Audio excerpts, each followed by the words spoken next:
자, 월요일부터 금요일까지 여러분 가정경제에 있는 수많은 고민들, 걱정거리들을 해결해 드리기 위해 이 자리에 함께 하시는 전문가분들, 그중에 오늘은 여러분의 노후 대비에 대해서 완벽하게 준비해 드리겠다라는 각오로 함께 하십니다. 자, 정원창 전문가와 인사 나눕니다. 안녕하세요. 네, 안녕하세요. 네, 4월 첫째 주 목요일에 인사드리는 내 통장 999의 철이 정원창 전문가입니다. 네, 환영합니다. 어서 오십시오. 반갑습니다. 특히 또 이렇게 좀 진중하게 설명을 해주시는 스타일이라서 오늘 또 노후에 관련된 얘기를 해주신다고 하니까 네네. 더 믿음을 갖고 한번 함께 해보겠습니다. 네. 어떤 정보로 준비해 주셨습니까? 네, 오늘 우선부터 말씀드리고 싶은 거는 우리가 연금 준비하는 데 있어서 체크해야 될 부분들을 부터 안내를 좀 드리려고 합니다. 네. 이제 연금이라고 하는 것은 뭐 평균 수명은 의료기술의 발달로 인해서 길어졌고 그리고 은퇴 시점은 반대로 빨라졌기 때문에 그만큼 소득 없이 버텨야 되는 시간도 늘어났다고 볼 수 있습니다. 맞아요. 그래서 건강이 허락한다면 어쩔 수 없이 노후에도 계속 일을 할 수밖에 없는 그러한 상황인데 네. 오늘은 필수가 되어버린 이 연금 준비하는 요령에 대해서 얘기를 좀 해보려고 합니다. 네. 그리고 생각해보니까 제가 최근에 연금에 대한 부분들을 많이 강조하고 더불어서 제 방송을 통해서 연금 준비에 대한 부분들을 자주 말씀을 좀 드린 것 같아요. 네, 맞아요. 그 이유는 예전보다 최근에 연금을 좀 준비할 수 있는 그 효율성이 좀 높은 부분들이 있기 때문에 제가 연금에 대해서 자주 말씀을 드리고 있습니다. 예전부터 연금 준비는 하는 게 필요했지만 네. 최근 들어서 그 효율성이 더 높아졌다. 그러면 요즘 준비 안 하신 분들은 지금이 적기네요. 네, 그만큼 연금을 준비할 수 있는 그러한 방법들이 예전보다는 좀 효율적인 그러한 부분들이 있기 때문에 저희 방송 끝까지 들어주시면 아마 도움이 되실 거예요. 그러면 그 부분 얘기하기 전에 은퇴 준비를 잘 하고 체크해야 되는 부분, 이 부분부터 좀 얘기해 주시면 좋을 것 같아요. 뭐부터 체크하면 좋을까요? 네, 우선 먼저 은퇴 예상 시점을 체크를 하셔야 됩니다. 보통 퇴직과 은퇴를 같다라고 생각하시는 분들이 굉장히 많으시거든요. 네. 엄연히 차이가 있어요. 퇴직은 단지 내가 일하던 일터에서 일을 그만두는 거지만 은퇴는 경제활동을 완전히 그만두는 거라고 생각하시면 좋습니다. 이런 은퇴 시점을 정확하게 잡아야 계획을 세울 수가 있을 겁니다. 우리가 운동을 하기 전에도 운동 준비를 하는 것처럼 우리가 은퇴라고 하면은 그 운동 중에도 마라톤이라고 볼 수 있어요. 근데 그러한 마라톤을 우리가 준비 없이 할 수는 없잖아요. 그럼요. 큰일 나죠. 그러면 중간에 포기하고 완주를 못하는 그러한 상황이 될 수가 있기 때문에 우리가 정확하게 나의 은퇴 예상 시점을 언제쯤으로 잡는 것이 첫 번째일 수 있습니다. 막연하게 언젠간 은퇴할 거고 난 될 때까진 일할 거야. 네네. 그렇게 생각하시는 분들 많거든요. 네, 할 수 맞아요. 있을 때까진 돈 벌 거야. 이렇게 생각을 하시는데 그래도 어느 정도까지는 내가 은퇴를 예상하는 시점 요거라도 잡아보는 게 도움이 된다. 맞아요. 그래서 우리나라가 은퇴 시기가 OECD 평균 국가들 비해서 약 7년 정도 늦다라고 합니다. 그만큼 은퇴 준비가 제대로 안 됐다라고 하는 얘기일 수 있고요. 예상을 안 하고 내 노후를 맞았다라고 하는 반증이 좀 될 수 있겠죠. 이러한 은퇴 시점을 좀 파악을 했다 그러면 그 다음에는 우리가 노후 시간을 좀 정확하게 계산을 해봐야 됩니다. 이 노후 시간이라고 하는 것은 내 은퇴 시점부터 사망 시점까지라고 볼 수가 있는데 평균 수명표와 자신의 건강 상태를 고려를 해서 이 시간을 예상해 두는 것이 좋습니다. 평균 수명이 사실 갈수록 길어지고 있잖아요. 그렇죠. 그래서 이 작업이 매우 중요하다고 볼 수가 있는데 지금 나와 있는 평균 수명보다 약 한 5년 정도쯤을 좀 더 길게 체크를 해 놓으시는 것이 도움이 될 수가 있어요. 결혼을 하신 분들 같은 경우에는 내 평균 수명만 생각할 게 아니라 그러니까 내 이 노후 생활 기간만 생각할 게 아니라 배우자 것도 좀 생각을 해둬야 될 것 같아요. 맞아요. 꼼꼼하십니다. 네, 같이 계산을 해야 될 필요성이 있는데요. 남성, 여성에 대한 평균 수명에 대한 차이도 6년 정도 있을 수 있고 그리고 두 분의 또 나이 차도 있으니까 이러한 부분들을 고려를 해서 같이 내 노후 생활에 관련된 기간을 설정해 보시는 것이 중요합니다. 그럼 그 다음은요? 이제 구체적인 노후 자금 얼마가 필요할지 내가 얼마가 준비돼 있을지 이런 거 계산해봐야 되지 않을까요? 그렇죠. 기간이 설정됐으니까 우리가 거기에 맞는 내 노후 자금이 얼마가 들어갈지를 체크를 해보셔야 되는데 내가 나중에 노후 생활에서 얼마를 쓸 거야 지금 막연하시거든요. 그렇기 때문에 지금 쓰고 계시는 순수 생활비를 한번 체크를 한번 해보시는 것이 중요합니다. 이 순수 생활비라고 하는 것은 네. 만약에 지금 대출이 있다 그러면 아마 노후에는 그 대출 상환이 다 이루어질 수 있을 가능성이 좀 크기 그렇죠. 때문에 대출 상환 금액을 제외한 내가 그리고 부부가 쓰고 있는 순수 생활비의 약 60%에서 70% 정도쯤으로 내 노후 자금을 측정을 해보실 필요성이 있어요. 이렇게 미리 예상을 하고 준비를 해 놓는다. 그럼 나중에 네네. 억지로 생활비를 막 줄이고 허리띠 졸라매고 빈곤하게 생활하고 이런 문제는 없어질 수 있겠네요. 네. 은퇴 시점에 필요한 자금 규모를 미리 파악을 하면 그때 가서 생활비를 무조건 아니면 억지로라도 줄여서 생활할 수 있는 그러한 상황을 피할 수가 있고요. 그리고 지금 하고 있는 뭐 취미 생활 이러한 부분들이 노후에는 굉장히 좀 도움이 될 수 있는데 이런 것들도 돈이 없어서 못할 수 있는 그런 상황을 맞아. 좀 피할 수 있겠죠. 노후에 내가 돈이 없어서 하던 걸 못한다. 너무 속상할 것 같아요. 그래요.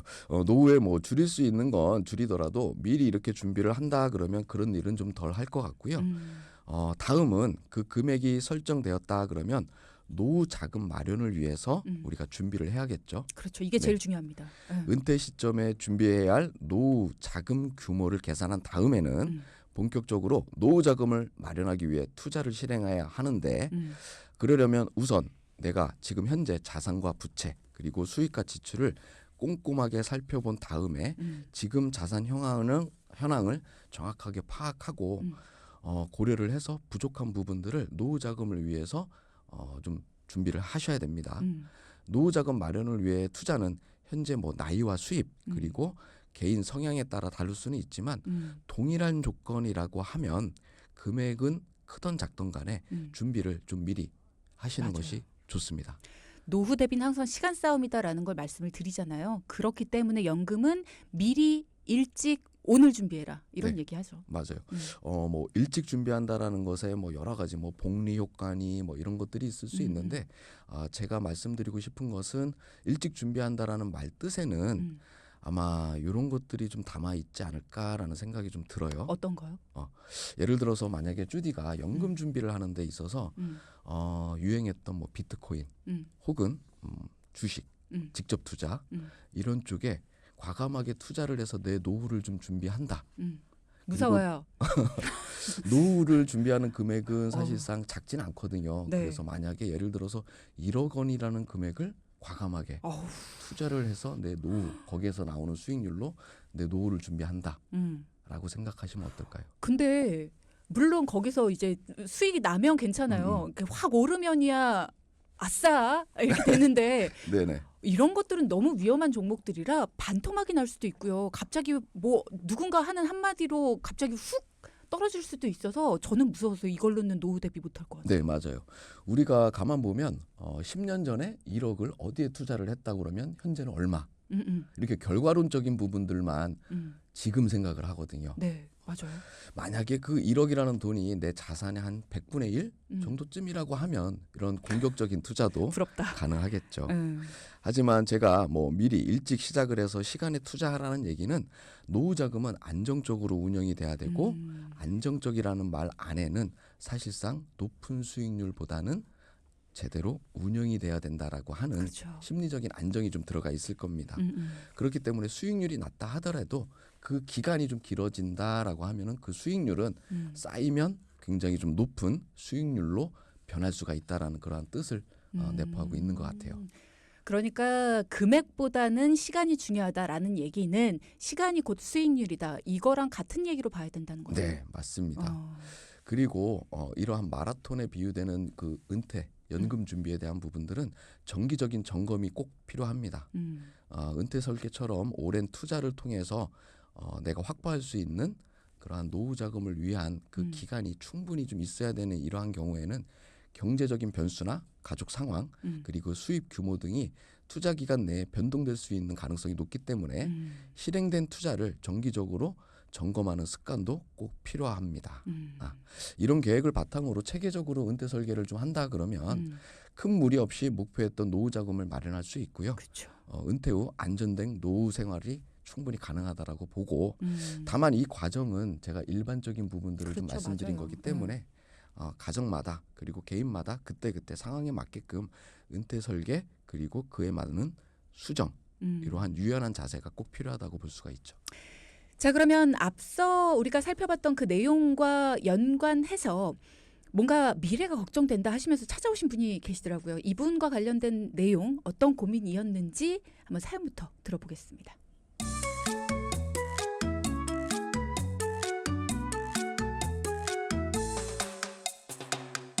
안녕하세요. 저는 아내와 식당을 운영하고 있는 40대 중반 남성입니다. 요즘 들어 저희 부부의 노후에 대한 걱정이 많이 늘었습니다. 매달 대출금을 갚고 그럭저럭 살다 보니 저축은 물론 연금 준비도 전혀 못하고 있는 것 같습니다. 주말에 배드민턴 동호회를 아내와 같이 취미활동 삼아 하고 있는데 아내도 동호회 분들과 가끔 노후에 대해 얘기하다 보면 상대적으로 준비를 하지 못하고 있는 것 같다고 걱정을 하더라고요. 저희는 아이가 없는데도 노후 준비를 하지 못하고 있다는 것도 많이 아쉽습니다. 막막한 저희 부부의 노후 생활이 걱정돼서 상담을 신청합니다.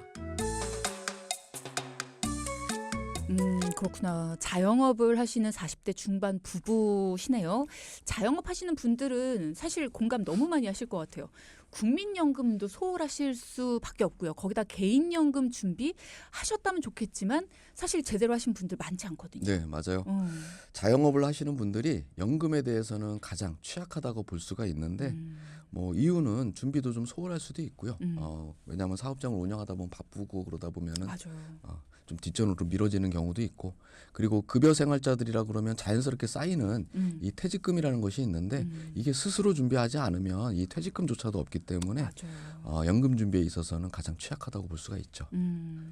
그러면 자영업자 분들한테 드릴 수 있는 팁 같은 게 있으면 좋을 것 같아요. 네, 앞에서도 뭐 주디가 얘기했던 것처럼 국민연금만이라도 밀리지 말고 좀 납부를 하셨으면 좋겠어요.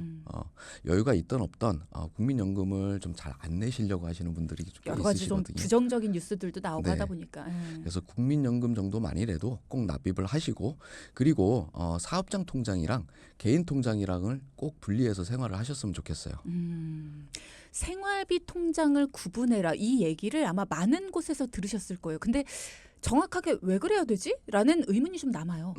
특히 뭐 사업을 하시는 분들은 불규칙적인 그러한 그 사업장 통장 때문에 내 소득이나 아니면 내 지출이나 이러한 부분들이 불규칙적으로 바뀔 수가 있거든요.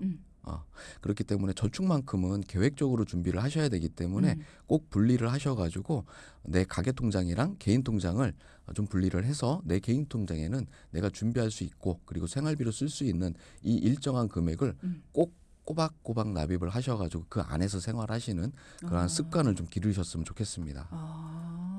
사업자 통장과 사업으로 인해서 쓰는 그러니까 내가 장사하면서 쓰는 돈과 그렇죠. 내가 네. 개인적으로 써야 되는 돈을 분리해서 일단은 나누고 시작해라. 네네. 당연히 수익이 나면 그럴 수 있어요. 내가 돈을 많이 버는 달은 그럴 수 있습니다. 근데 매출이 조금 부족한 그럴 때는 어떻게 해요?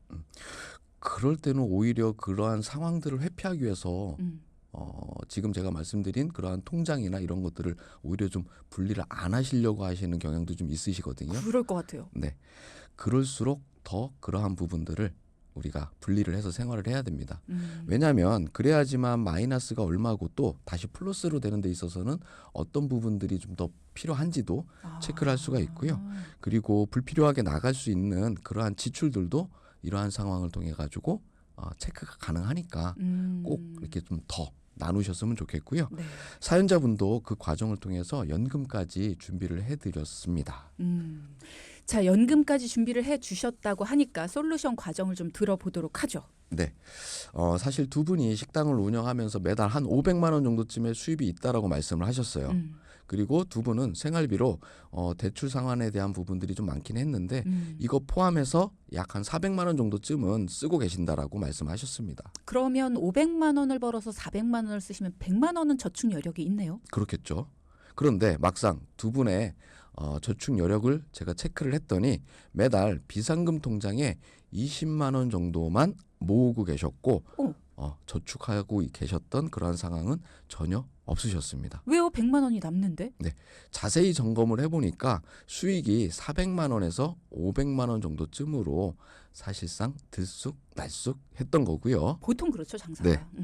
지출은 500에 맞춰져 있다 보니까 부족하거나 남는 거 뭐 플러스 마이너스 해서 딱 소득에 맞춰서 생활을 하고 있었으니까 사실 500만 원이 정확하게 아니었던 겁니다. 그러니까 정확하게 평균 소득 확인해 보니까 100만 원이 남는 게 아니라 100만 원이 남을 때도 있고 안 남는 달도 있고 뭐 이렇게 왔다 갔다. 네. 그래도 뭐 가계부 상황을 다시 한번 살펴보니까 대출 상환하는 부분들로 많은 비용이 나가고 있었고요. 그리고 두 분만 생활을 하고 계시다 보니까 생활비 쪽은 그렇게 크게 많이 들어가고 있지는 않으셨어요. 뭐 그만큼 알뜰하게 쓰고 계셨는데요. 식당을 하시다 보니까 쉬는 날 뭐 그때 좀 쓰시는 두 분이 쓰시는 거 외에는 거의 없으셨고 밥도 식당에서 해결을 했고 다만 뭐 배드민턴 동호회에서 가끔 뭐 한턱 두 분이 좀 기분 좋아서 아마 이기셨겠죠. 이기신 날 그 정도야 뭐. 네. 한턱 쓰시는 것이 뭐 그나마 단데 그것도 식당에서 뭐 회식 기념으로 해가지고 쓰시는 경우가 있었기 때문에 뭐 지출이 그렇게 많은 편은 아니셨는데 네. 그래도 지출 비중 중에 저희가 점검을 통해서 도와드린 부분들은 과하게 납입하고 계시는 보험료에서 매달 저희가 40만 원을 줄여드렸고요. 그리고 이 줄어든 보험료를 갖고 대출 상환까지 도와드려서 이제는 매달 나가는 지출에 대해서 80만 원을 저희가 줄여드리게 됐습니다. 그럼 처음에 제가 들었던 것처럼 100만 원 저축이 가능해졌네요. 처음에 20만 원은 모으고 계셨는데 80만 원은 들쭉날쭉해서 못 모으셨다. 네, 맞습니다. 처음에 비상금으로 모아뒀던 20만 원까지 합치면 100만 원의 저축 여력이 생기신 거고요. 네. 그런데 두 분의 보험료는 매달 85만 원을 납입을 하고 있었는데요. 네. 이 부분이 가장 문제가 되고 효율이 좀 떨어지는 부분이었습니다. 우선 불필요하게 적립보험료가 많이 들어가고 있었던 운전자 보험 그리고 가게 화재 보험 이 부분을 좀 정리를 해서 네. 적립보험료를 좀 줄여드렸고요. 그리고 실손 포함된 종신보험은 유지를 하되 그 밑에 딸려있는 갱신형 특약들은 좀 삭제를 통해서 보험료를 좀 줄일 수 있었습니다. 그리고 거기에 10년 동안 유지하고 계셨던 종신보험은 감액 완납이라는 기능을 통해서 더 이상 보험료를 내지 않고 줄어든 보장을 받을 수 있게끔 해드렸습니다. 지금 이야기를 들으시면서 그럼 운전자 보험이랑 화재 보험이랑 종신보험이랑 이거 다 그럼 정리된 건가? 아닙니다. 네. 다 남아 있는 거예요, 그죠? 네네. 남아 있는 상태에서 보험료가 줄었는데 이게 다 남아 있어? 그러면 그동안 냈던 돈들은 자 지금요. 전문가의 팁이 바로 이런 겁니다. 운전자 보험, 화재 보험 그동안 내던 건데 여기에 들어있던 적립보험료만 없애고 기존에 받던 보장 그대로 남아 있는 거고요. 종신보험도 실손이 포함되어 있는 종신보험, 실손도 그대로 살아 있는 거고 종신보험도 보장을 받을 수 있도록 남겨뒀어요. 이게 전문가가 할 수 있는 팁입니다. 그죠? 네. 이런 것들을 우리는 모르니까 보험 정리라고 하면은 없애든 살리든 둘 중 하나인데 전문가는 다르게 정리 정돈이 가능하다라는 거 내가 손에 안 보도록 그동안 냈던 보험을 없애지 않고도 정리할 수 있는 팁이 있다. 요거 알려드리면서 보험 정리하고 보장을 다시 준비해드린 것도 있잖아요. 네, 맞아요. 그리고 아내분도 두 분이 동일하게 보험을 가입하셨기 때문에 같은 방법으로 보험료를 좀 줄일 수 있게 도와드렸는데요. 네. 아내분은 굳이 본인들이 아이도 없는데 종신보험 유지하는 것보다는 그치. 연금을 더 원하셨거든요. 그래서 이러한 부분들로 정리하면서 그리고 기존의 종신보험의 감액 완납이라는 기능을 통해서 보험료를 좀 줄였고 정리한 보험에서 나오는 해지환급금으로 두 분이 갖고 계셨던 대출 상환 한 건을 정리를 해드렸습니다. 이렇게 해서 매달 나가고 있었던 대출 상환에 대한 부분들도 좀 줄여드렸죠. 그리고 그 줄어든 보험료와 대출 상환에 대한 그 여유 자금을 갖고 아내분의 연금을 좀 도와드렸어요. 그리고 이렇게 두 분이 보험을 줄이기만 하고 특약들을 없애는 그러한 부분들이 있었기 때문에 네. 줄어든 보장성은 기존에 보장을 제대로 받지 못하고 있었던 뇌혈관 질환과 허혈성 심장 질환과 같은 이러한 심장 질환에 관련된 진단금과 수술비를 보완을 했기 때문에 보장은 그전보다는 더욱더 충실해졌다고 볼 수가 있습니다. 두 분이 자녀도 없는데 종신보험, 그러니까 사망 후에 누군가에게 물려주는 보험은 크게 가입을 하고 계셨고 네네. 두 분이 만약에 어딘가 아파서 병원에 갔을 때는 제대로 보장받지 못하는 굉장히 협소한 보장을 갖고 계셨네요. 그럼에도 불구하고 85만 원을 매달. 네, 맞습니다. 그러니까 우리도 이런 경우가 있을 수 있다라는 거네요. 이 네. 점검을 반드시 받아보시면 좋겠습니다. 자, 그럼 아내분 같은 경우에는 어떤 연금을 원하셨어요? 우선 아내분 같은 경우는 두 분이 가계를 정리하는 시점에 매달 본인 그 두 분의 연금으로서 한 300만 원 정도의 연금이면 두 분이 생활을 좀 가능할 것 같다라고 말씀해 주셨거든요. 그래서 그 금액에 맞춰서 좀 도와드렸는데요. 네. 그 전에 두 분의 국민연금 65세 시점의 예상 수령액을부터 확인을 했습니다. 두 분이 합쳐서 180만 원이 수령 예상액으로 좀 잡혀 있었고요. 아내분 개인연금으로 저희가 도와드린 것은 최소 단리 7%로 확정 보증을 해주는 연금으로 매달 50만 원을 10년간 납입을 하고 65세 시점에 매달 52만 8천 원을 개인연금으로 받을 수 있게끔 평생 받을 수 있게끔 그러한 부분들을 도와드렸습니다. 10년 동안 매달 50만 원을 내고 네. 65세 시점부터 매달 52만 8천 원을 평생 받는 연금이라는 거죠. 네, 쉽게 생각하면 나는 10년만 냈는데 그 금액을 냈던 그 금액을 평생 동안 받을 수 있다라는 거죠. 냈던 것보다 더 많이 받아요. 그렇죠. 50만 원을 10년 동안 냈는데 52만 8천 원 받는다. 네, 그것을 평생 동안 좋네요. 네. 앞에서 제가 연금 준비하는 데 있어서 효율이 높아졌다라고 하는 부분이 바로 이 부분입니다. 최소로 보증을 해주는 금액이 크기 때문에 연금으로 활용한다면 매우 효율적인 부분이라고 볼 수 있는데요. 네. 10년간 납입한 총 납입 보험료는 6천만 원입니다. 65세 시점에 1억 2,300만 원을 최소 연금액으로 보증을 해줍니다. 이 얘기는 뭐냐면 내가 못 받아도 최소 1억 2,300만 원을 받는다라는 겁니다. 2배 이상을 받네요. 네. 아내분 나이를 감안을 하면 아마 연금을 수령하는 시점이 70세일 수도 있어요. 국민연금이 수령 기간이 좀 늘어나서 네. 만약에 그러한 부분들이 있다 그러면 국민연금 수령액도 지금 예상 수령액보다는 오를 거고요. 조금 전 말씀드린 상품의 연금 수령액은 69만 2천 원으로 올라가게 됩니다. 거의 한 70만 원을 매달 평생도록 받을 수 있는 그런 상품의 구조를 갖고 있죠. 야, 납입한 금액을 생각해 보면 평생 받을 금액이 어마무시하게 올라가네요. 네, 맞아요. 엄청나요. 그리고 우리가 연금을 막연하게 준비를 한다라기보다는 연금은 어떨 때 가장 장점이 있는지를 한번 생각을 해보실 필요성이 있어요. 우리가 보장성 보험은 아프거나 다쳤을 때 내가 보험으로 목돈을 좀 받을 수 있는 것이 그 보험을 가입하는 목적이라 그러면 그렇죠. 연금은 아마 장수에 대한 리스크를 준비하는 거라고 보시면 돼요. 그래서 연금의 장점인 장수를 한다 그러면 더 받을 수 있다.